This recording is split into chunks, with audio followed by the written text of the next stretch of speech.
Okay. I hope Tracy gets on. So I'm going to wait for some people to come on. Can I try this marble cake?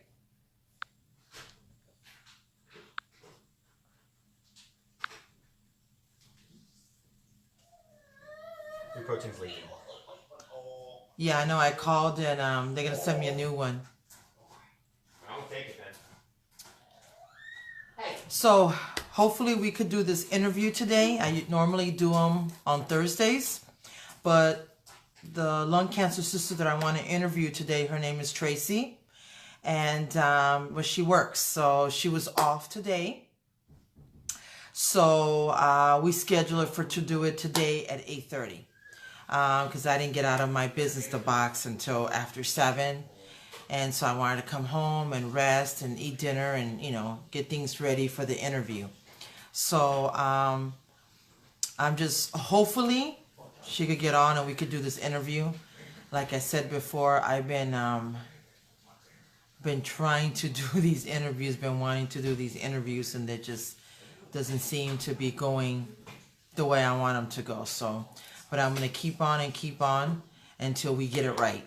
Until we get it right. Because I am not going to give up. I don't give up. So I'm just waiting for Tracy. I kind of explained to her what to do.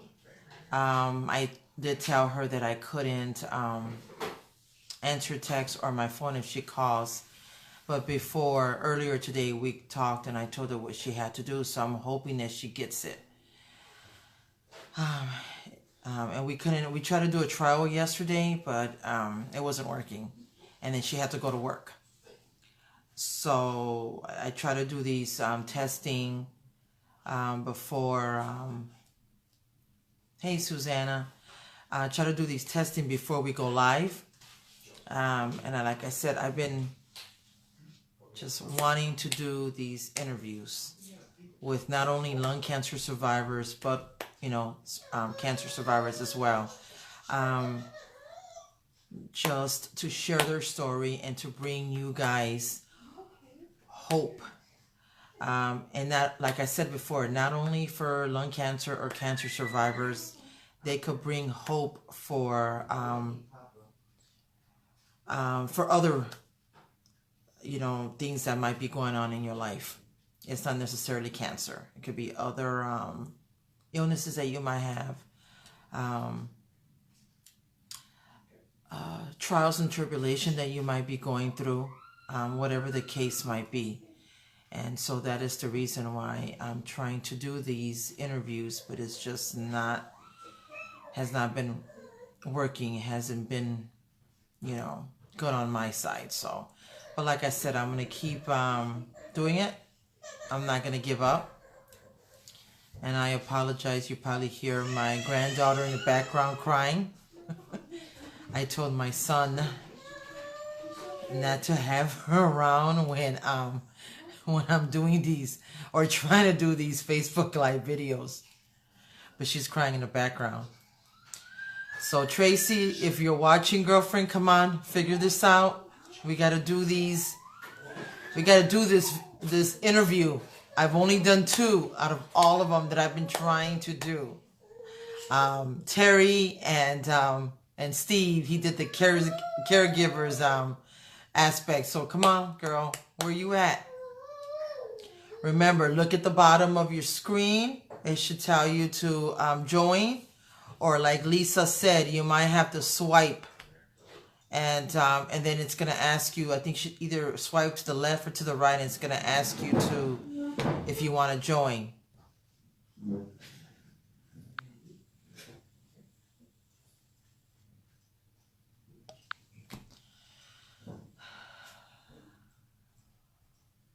If you're watching, Tracy, type. And let me know that you are watching and you're trying to get on.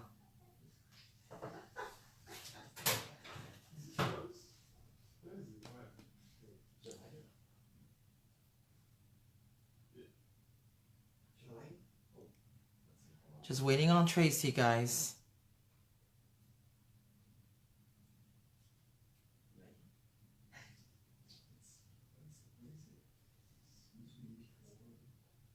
Tracy, if you're on and you're watching,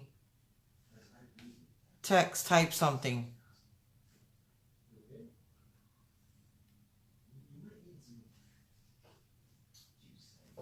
I am starving, guys. I forgot to drink a protein shake earlier, so I'm starving, and I'm gonna cheat. The kids always order pizza on Friday nights, and they always give me my own pizza. I just like mushrooms, and okay, you know, if the pizzeria has garlic, I tell them to throw garlic in there. So I'm only gonna have a few slices. Yeah, right. Actually, I know, girl. I don't know what it is. Maybe my Chicago people don't know what the hell they're doing. Terry knew.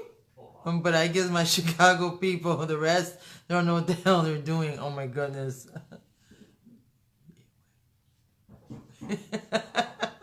Hey, Rose. I'm still waiting on Tracy. I told her to text. She knew 8:30, and she wanted Friday night because she works on Thursdays.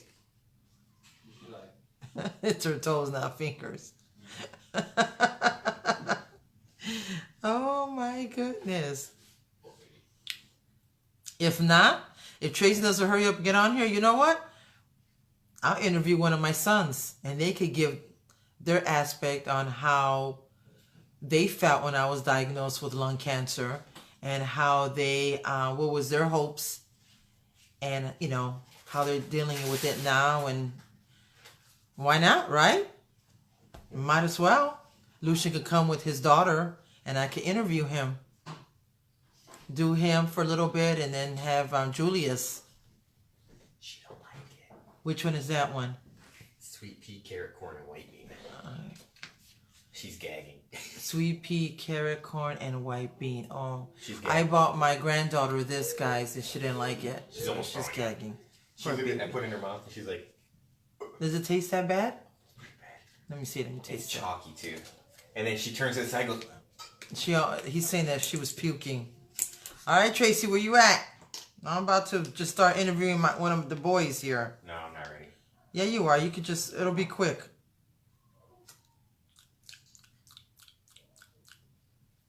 It doesn't taste bad. She's throwing up. Throwing up. It does not taste bad. It's pretty bad.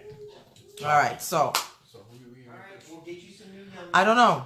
Tracy's not on, so Try one more time. I'm just going to. You want me to interview you first? Well, I'm supposed to say, my name's Julius. No, just talk about when I was diagnosed, how you felt, and what was your hope. That's it. I'm Right, glad. guys? Thumbs up. Interview the boys. Since Tracy's not getting on, Bishop, you go first. so you could bring the baby or have Julius feed the baby. So like that, you guys could get a view on what someone that was diagnosed with lung cancer or cancer, you can hear from the children, right? From the kids. Why not?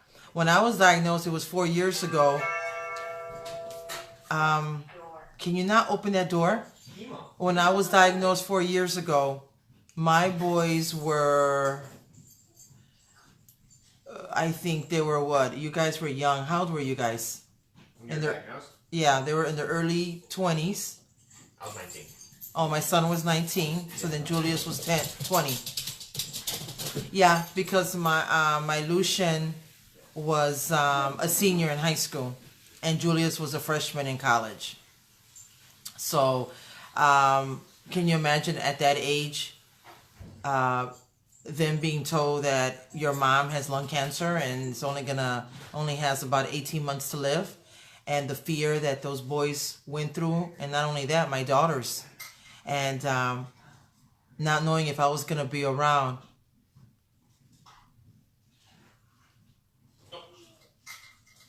Okay, I can't see you on my phone. Okay. All right.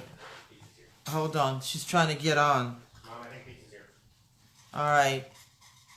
You have to Just give it the baby. request to join. Okay.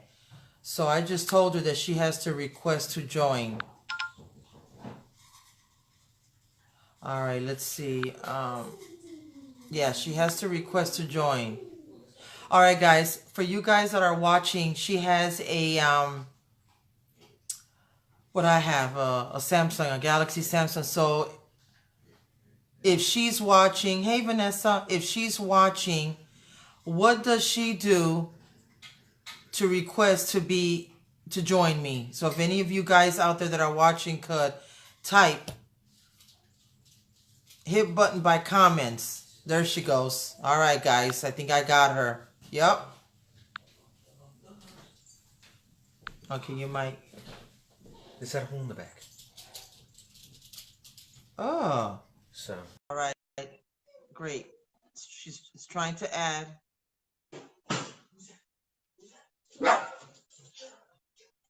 Take that dog downstairs.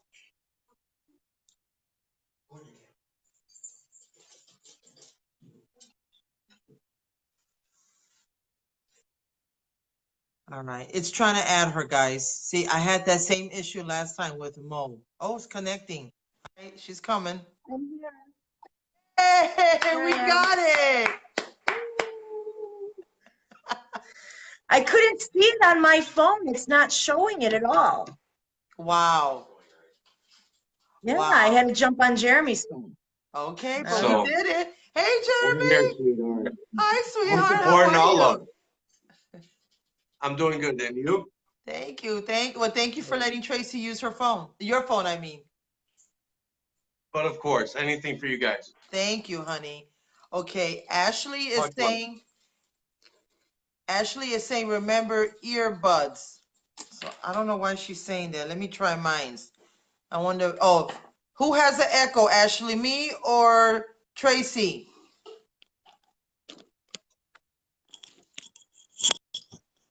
I don't have any earbuds now, do I? Okay, I put some earbuds on, so let's see. Okay, it's fine. Can you guys hear me? Is that better? Do I echo? Okay. All right, guys, let's start this interview. Everyone, Yay. meet my beautiful lung cancer sister, Tracy Murphy. She is a survivor for 7 or more years, and she'll tell you that. Yeah, more years. 10 years in July. That's right. 10 years in July. And we're going to celebrate. And so she's going to share her story. And she's also going to share a little bit of back then, what gave her hope and what give her hopes today, because we all need that. Not only in lung cancer, not only in cancer survivors, but in everyday life. So I'll turn it over to Tracy, and she's going to go ahead and start with her story. Go ahead, Tracy, take it away. All right, my story goes a long way. Where do you want me to start? Wherever you want, girl. Wherever you start with your first diagnose, and then go All right. into after lung cancer, you found love again, and then maybe go into your second one, share a little bit about your mom, the history there, All right. and then in between that, share your hopes. All right. I'll do my best. Go right ahead, girl. So I was diagnosed in July of 2009. I was 39 years old.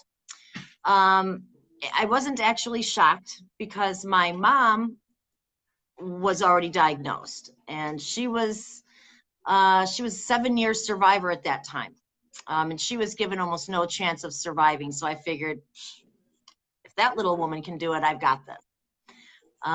So I went on my trek, and I just figured, with my softball mentality, you make the play and you cry about it later. Get out of here. So I figured, I had my mom. A lot of people, when you're diagnosed with lung cancer, you don't have anybody who's been there. You don't have that support system that we have found. But I had my mom, and she had been through it. So I clung to that. And since that, we found longevity and found that we have a support system. It's a lot easier. I know a lot of people don't have that unless something runs in the family. And with lung cancer, you usually, well, at least before, everything's looking up right now. People that wouldn't have lasted are lasting years and years and years. But we didn't have that before. You know, there was no support system. But that gives me a lot of hope. Seeing, you know, my brother and sister survivors coming through things that we thought we'd never be able to, the unfathomable. You know, the things that we go through, we can't imagine ever surviving, going through it at all. And we watch these people do it, and it lets you know, hey, it's possible. We can do this. So I went through the grueling treatment. I didn't have surgery the first time. I had chemo and radiation about 3 months straight, every day. I had it except the weekends.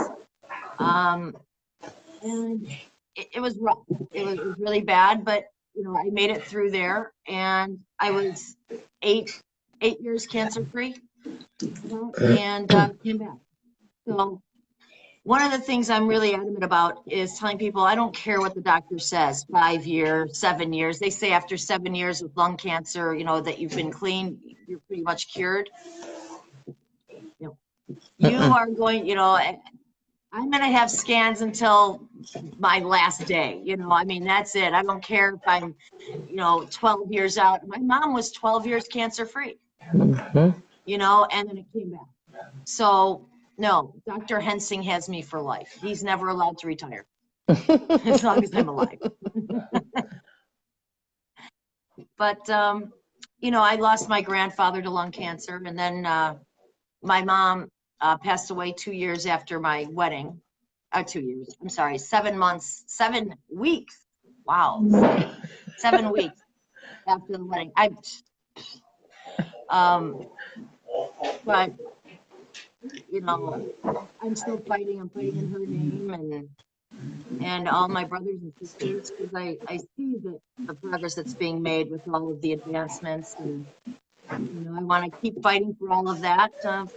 Because obviously it runs in the family. I'm the 3rd generation, and I've got 2 kids, and God forbid they should get it. You know, hopefully there'll be more treatments, and hopefully eventually a cure.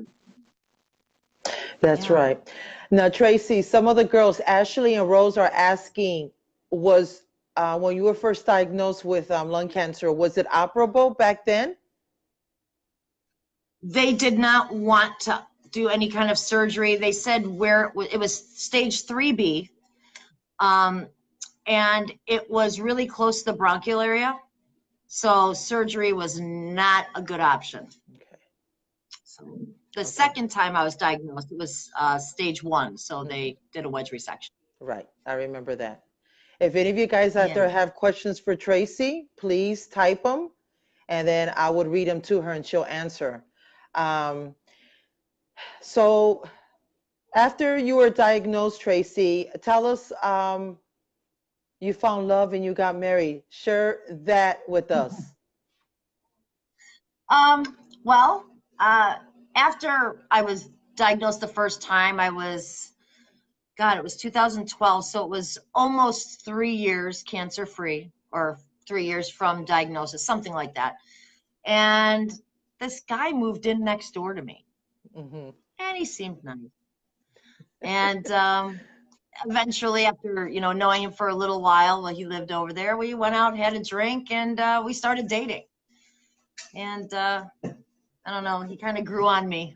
So we ended up, you know, moving in together, and he said he was never going to get married. I wanted to get married, and he said it was never going to happen. But he did propose. I think I scared him a little bit. I told him I didn't want to be a 65-year-old woman calling some guy my boyfriend. So he thought, oh my God, I better do something fast. Not that I'm near 65, okay, but he decided that he was going to propose at the Longevity Breathe Deep Walk. And so he did that in 2016, right at the finish line. And yeah, I was definitely shocked, because he even told one of my friends he wasn't getting married on the walk. So that was great. Yeah, nice backyard wedding. We did longevity colors because he proposed at the walk. And we were lucky enough to have the Tribune come out and capture the wedding for us. Yeah. And you also appeared on the news, didn't you? I did. Yes, Channel 7, Sunday Morning Live. That's right. Yeah, I watched it. It was pretty cool. Yay. No. Early in the morning, or did you record it? Yes. You recorded it, didn't you? Oh, who, me? I don't blame you. Oh, well, no, I didn't record it. I just Googled that sucker. You didn't even wake up. No, sorry. I love you, but no, that was too early. But I was supposed to go to Tracy's wedding. I remember I was invited. I was so happy. Steve and I even got a hotel room. We were gonna go and spend the night out there, and ensure that that occasion with her. But my mom was in the hospital, and that's why I didn't go. And so I was upset. But she understood. And so, I met Tracy at the first Hope Summit I went a few months after I was diagnosed. And Tracy and we hit it off. We clicked. We're like, she's my sister. I don't even call her a good friend or a best friend or anything. No, she is literally my sister. And now lung cancer sister. I wouldn't say sister in Christ because she's Jewish, but I still love, I'm just kidding. I love my Jewish girls. Oh my God, they're hilarious. You are too. I know. If I remember correctly, yes. You are too. Yes, my mother's family. My cousin went back and looked into the family, and my mom her whole family, they're Sephardic Jews. So I come from a line of Jewish, but I love my Yeshua. So you know how that is. Hey, Pops is watching. Hey, Pops. Hey. Pops. Pops is, I call him Pops. That's Tracy's dad. His name is Bert Miller, and he is watching right now. So Tracy, there was a couple questions here real quick. Let's see. Rose asks if the treatments took the tumor away. Yes. The only thing that was left after I had cisplatin and etoposide and radiation, and it shrunk down to just scar tissue. So the scar tissue is still there, but it's just dead tissue. Yeah. And then for the other one, we just removed it with a wedge resection. Right. A VATS procedure. So, and then Ashley asked, was it only one mass? I guess when you were first diagnosed. Yes, at a time. Yeah. Yeah. Okay. Yes, I believe it was under 4 centimeters. It was like 3.5 or something. 5. I can't remember. It was 3 point something. Just one mass, and it shrunk all the way down. It did. Now that I'm thinking, it did spread to the lymph node in the chest. Yeah. So Tracy and I, same diagnosis. She's stage 3B. I'm stage, I don't claim it no more. I was stage 3B. Mine was not operable. Hers wasn't either. Mine spread to the chest lymph nodes. So did Tracy. So the only thing is that back then they didn't have biomarker testing. So she doesn't know if she had a G mutation, and if she did, what it was. I'm ALK positive because that came out shortly after I was diagnosed. And then my mom, not her first diagnosis, because of course in 2002 they didn't have that obviously, but when she was re-diagnosed in 2014, they did do the testing, and she was BRAF. Oh. So, and I know that's like only like 1 to 3% of all lung cancers. It's usually in melanoma. Yeah. So usually, I mean, it's found in other cancers too, but primarily in melanoma. Yeah. So Bobby said, hi, sisters. Hi, Bobby. We love you. Hi, love you. Mwah. So Tracy, after everything you've gone through, and you're a fighter, you're a survivor, and you give many people so much inspiration and hope. And I know a lot of people say I do, but you give me a lot of inspiration and hope, because I see you and I know that's where I'm heading. Tracy made it this far. I'm like right behind you, girl, because we're going to grow old together and take lots of trips. Share with the viewers during that time what gave you hope, and now that you're a two-time lung cancer survivor, what gives you hope now? Well, when I was first diagnosed, Mm-hmm. the hope came from looking at my mom, watching what she went through. And when I was first diagnosed, I was like, oh man, this is going to suck. I'm going to be sick. I'm going to be miserable. I'm going to lose my freaking hair. I'm like, I work hard on this Yes, stuff. I know.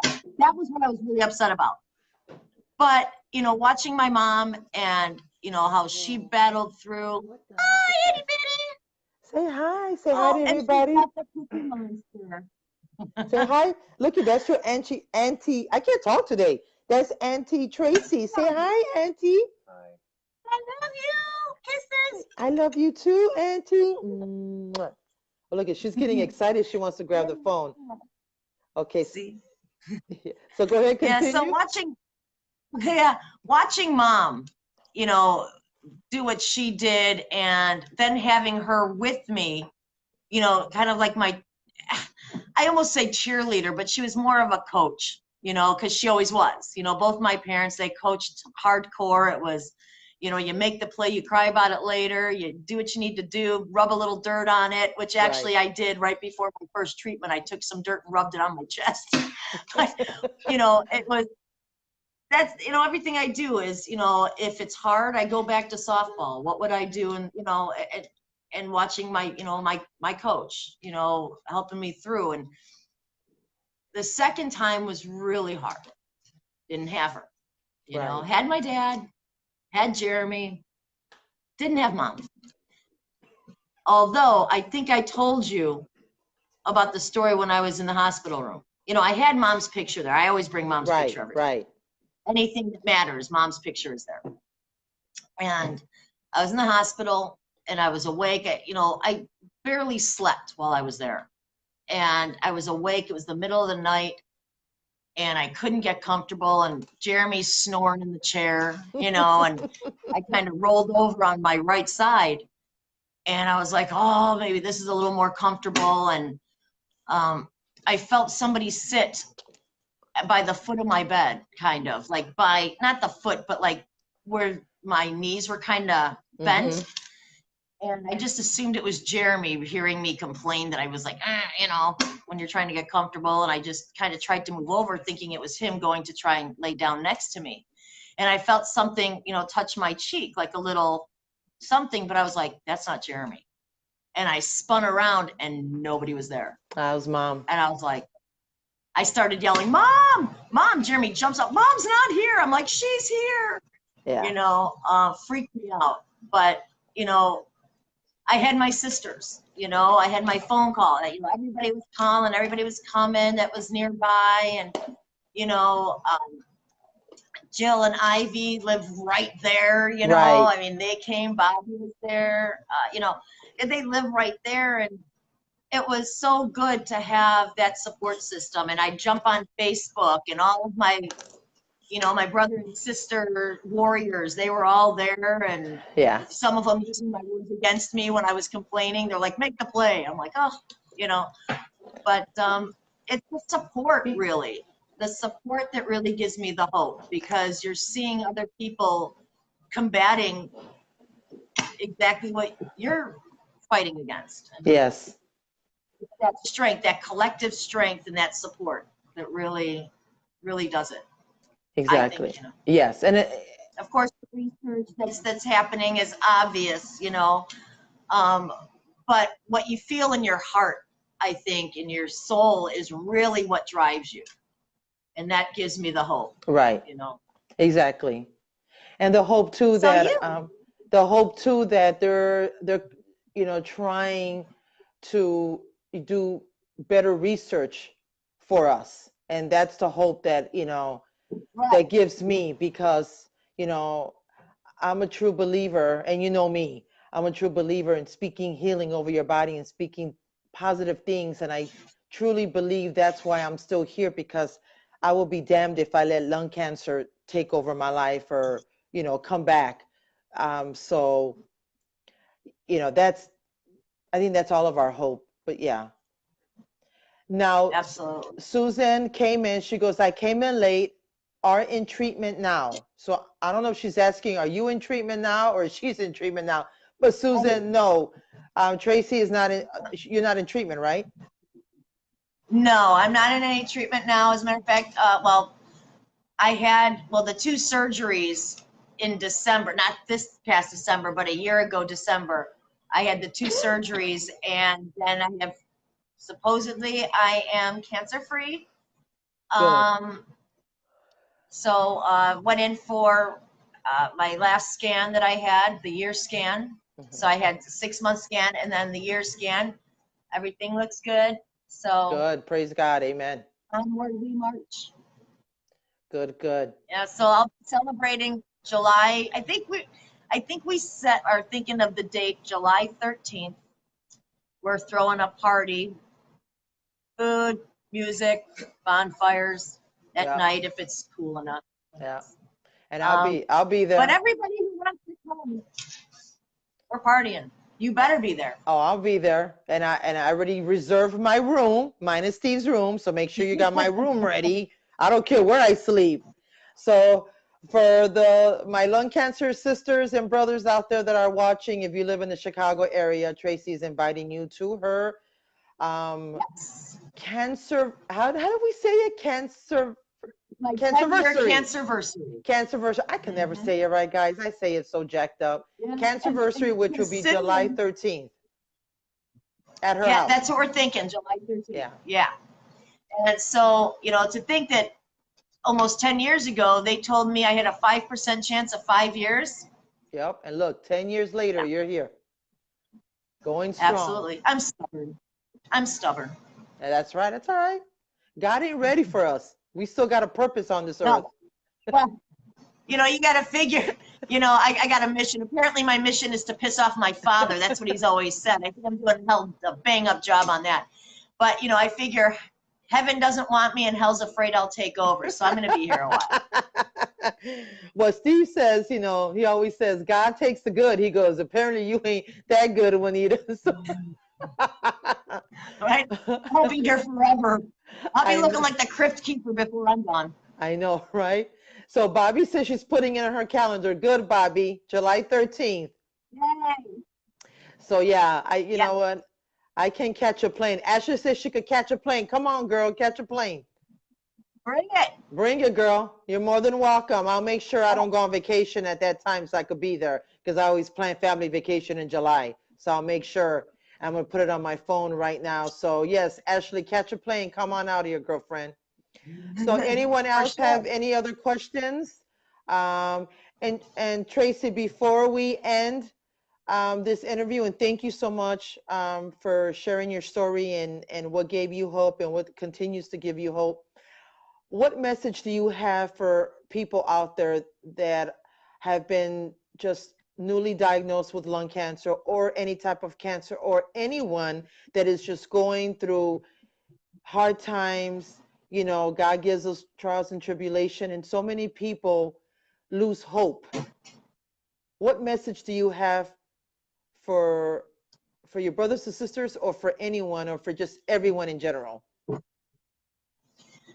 Well, I mean, the thing that I always think of is, even if you hit rock bottom with whatever's going on in your world, there's nowhere to go but up, and so everything in life is temporary. You're going to have bad days. I remember I had one of the worst nights of my life during my first treatments, and I was just miserable. It wasn't like I had pain, but it was the most miserable feeling I can remember. And I looked at the clock and I'm like, oh, it's 12:03. And I'm thinking, my God, this is horrible. This is terrible. And I'm like, it seemed like hours as I was just willing the daylight to come because the night was the worst. And I thought, my God, it's got to be almost morning. And I looked at the clock and it was 12:06. I'm like, 3 minutes? Really? I'm like, I can't do this. There's no way. For me, it was what always gave me strength, what kept me pushing on. And for me, pushing on was, hey, it's a softball game. You make the play and you cry about it later. You've just got to get through it. And I figured, I heard my dad in my head going, what are you doing? Because I thought, man, I can't do this. And if I could have gotten to a roof with, a building with roof access, I might have jumped because I was like, I cannot do this right now. And that's when I heard my dad in my head. And I'm like, oh man, if I don't make the play, there's not only is the game going to be over, but the season's going to be over. And damn it, there's not going to be another season to come back to. So I always think about, you don't give up, That's right. Day by day, there's always a new treatment. There's something coming. And, if you give up today and that treatment comes out tomorrow, you just got to keep pushing. What are you living for? Put that in front of you. What are you living for? Awesome. And, when I was diagnosed, people think, oh my God, I'm going to die. And I'm like, I better start living. Got to start living. That's right. That's right. Awesome advice. Thank you so much, Tracy, for that. I was laughing because Rose put pizza's here because the doorbell rang, and then my son opens the door and says pizza's here, so I guess everyone could hear it. I didn't think they could hear it with this, but I guess I have a microphone right here. I don't know. So yeah, pizza's here, guys. So I'm hungry. I'm ready to go eat. I know, right? Gotta go. And I'm cheating. Yes, I'm cheating today. Friday night's pizza night. Sorry, I cheated. And I did an awesome cheat day. That's right. It's not every day, but it is Friday nights with pizza. All right, guys. So left you off with some great advice from Tracy, our lung cancer sister. Please do share this video. No, I hear the bell. You said she said she heard the bell. Okay, I thought you heard my son. My bad, Rose, my bad.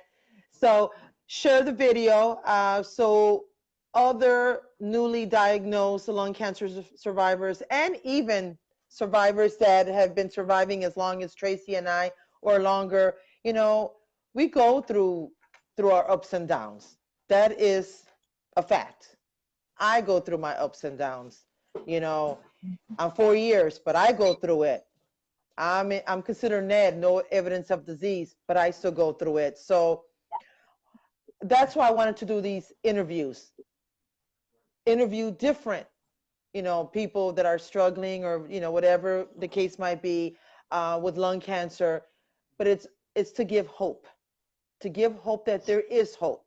And not only lung cancer, for cancer survivors as well. Anyone. I have a couple lined up, a couple people. 2 are breast cancer, and 1 I think is colon or stomach. I don't remember. It's a guy that I met at another group. So they're going to share their stories as well. But I do this because I want to give hope. We need hope. And we all have our ups and downs, and this would just brighten up our day. And it's fun to get on here and mess around and talk. And it don't got to be serious. I ain't Oprah. I ain't Dr. Phil, even though I was on Dr. Phil's show. I want to make this fun and, natural, interacting and laughing and giggling. And you see my granddaughter and me here talking about I want pizza and the doorbell ringing and my cat and my dog barking. Want to make it fun. Want to make it just, like it should be. So not all professional, because I ain't professional. Right, Tracy? I'll snap. Not at all. Yeah, I'll snap and then I'll say in Jesus' name, right? Absolutely. You'll kick somebody's butt in Jesus' name. That's right. So, hi, Heather. Heather. I'm going to go get the blanket. That's right. All right. Well, Tracy, thank you so much, everyone. Thank you so much for watching and tuning in. Tune in next week. Next week will be Thursday, but I don't remember who, but I'll type it in. Share this video and let's get more viewers to come and watch us next week. Let's have these interviews grow. Remember, Thriving in Hope with me, Juanita, with different lung cancer survivors and cancer survivors, interviewing them. So Marianne goes, you mean this isn't Dr. Phil? No, girl, this is a better show. All right, guys. Thank you so much. God bless you all. And thank you, Tracy. Good night. Thank you, sweetie. Love you. Love you too. Good night, everyone.